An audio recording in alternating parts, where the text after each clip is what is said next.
Chennai shopping mall Aadi blockbuster KG sale. KG చీరల ప్రారంభ ధర కేవలం 150 రూపాయలు మాత్రమే. కొన్ని ప్రత్యేక చీరలపై రెండవ చీర కేవలం 9 రూపాయలకే సొంతం చేసుకోండి.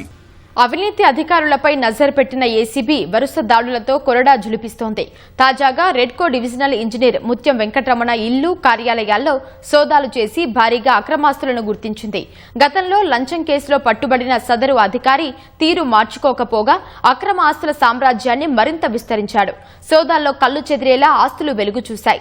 4 నిర్మాణ సంస్థలు, కోట్ల రూపాయల విలువైన భవనాలు, అపార్ట్మెంట్లు, బంగారం, నగదు, వజ్రాలు, విదేశీ మద్యం ఇలా ఆదాయానికి మించిన భారీ ఆస్తులు గుర్తించారు. బహిరంగ మార్కెట్లో వీటి విలువ సుమారు 200 కోట్ల వరకు ఉండొచ్చని ఏసీబీ అంచనా వేస్తోంది.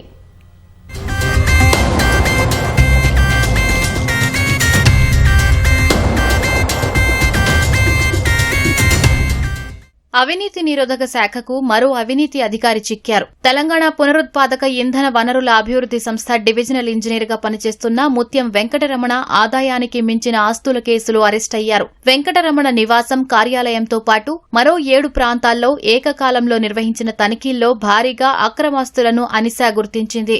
శేరిలింగంపల్లి, కూకట్పల్లి ప్రాంతాల్లో 1.5 కోటి విలువైన 4 ఇళ్ల ప్లాట్లు, కూకట్పల్లి ఆంజనేయ నగర్లో 1,82 లక్షల విలువైన 3 అంతస్తుల వాణిజ్య భవనం, గుట్టల బేగంపేటలో 3 కోట్ల విలువైన 5 అంతస్తుల భవనాన్ని గుర్తించింది. వెంకటరమణ భార్య ముత్యం స్వప్న పేరుపై ఎంఎస్ ముత్యం కన్స్ట్రక్షన్స్, ఎంఎస్ ముత్యం బిల్డర్స్ అండ్ డెవలపర్స్, ఎంఎస్ ముత్యం ANSR constructions, MS pride homes పేరిట 4 నిర్మాణ సంస్థలు నిర్వహిస్తున్నట్లు ఏసీబీ గుర్తించింది. ఈ సంస్థల ద్వారా కూకట్పల్లి ఆంజనేయ నగర్లో 20 కోట్ల పెట్టుబడితో 10 రెసిడెన్షియల్ అపార్ట్మెంట్లు నిర్మిస్తుండగా వాటి బహిరంగ మార్కెట్ విలువ 100 కోట్ల వరకు ఉండొచ్చని అధికారులు అంచనా వేస్తున్నారు. ముత్యం వెంకటరమణ గారు అనేసి డివిజనల్ ఇంజనీర్ అండి, ఎట్కోలో డెప్యుటేషన్ మీద ఉన్నారు. ఆదాయానికి మించిన ఆస్తులు ఉన్నాయని చెప్పేసి రైడ్స్ చేయడం జరిగింది. 4 రెసిడెన్షియల్ ఫ్లాట్స్ ఐడెంటిఫై చేశామండి. ఒక కమర్షియల్ బిల్డింగ్ అండి ఆంజనేయ నగర్ మూసాపేటలో ఐడెంటిఫై చేశాము. E+5 కమర్షియల్ బిల్డింగ్ గుట్టల బేగంపేట ఖానామెట్లో ఐడెంటిఫై చేయడం జరిగింది. అంటే భార్య పేరు మీద 4 కంపెనీస్ ఫ్లోట్ చేసి అందులో ఒక 10 రెసిడెన్షియల్ అపార్ట్మెంట్స్ కన్స్ట్రక్షన్ చేయడం జరిగిందండి. 3 వెహికల్స్, 4-వీలర్ వెహికల్స్ కూడా ఐడెంటిఫై చేయడం జరిగింది. క్యాష్, గోల్డ్ అండ్ జ్యువెలరీ ఏదైతే ఉందో అది కూడా ఐడెంటిఫై చేసాము. అది ఎంత ఉంది అనేసి మనం ఇంకా ఎస్టిమేషన్ చేసేది.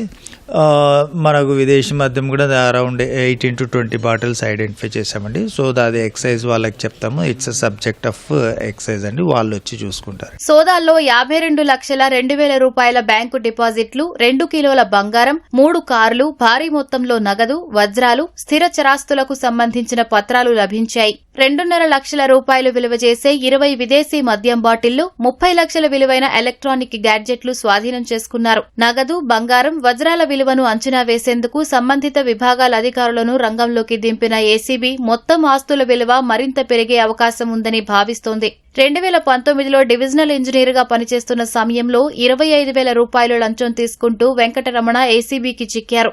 అప్పటి సోదాల్లో 26 లక్షల నగదు, 22 లక్షల విలువైన బంగారంతో పాటు 28 కోట్ల అక్రమాస్తులను అధికారులు గుర్తించారు. ఆస్తులు కూడబెట్టడం కొనసాగించినట్లు తాజా దర్యాప్తులో వెల్లడైందని అధికారులు చెబుతున్నారు. వెంకటరమణ వెల్లడించిన ఆస్తుల వివరాలకు, సోదాల్లో గుర్తించిన ఆస్తులకు పొంతన లేకపోవడంతో ఆయన వ్యక్తిగత ఆడిటర్ నల్లగండ్ల ప్రసాద్ ను వెంగళరావు నగర్లో ఏసీబీ ఇన్స్పెక్టర్ ఆకుల శ్రీనివాసరావు నేతృత్వంలోని బృందం విచారించింది. కేసులో మరిన్ని కోణాలపై దర్యాప్తు కొనసాగుతుండగా వెంకటరమణను కోర్టులో హాజరుపరచనున్నట్లు అధికారులు తెలిపారు.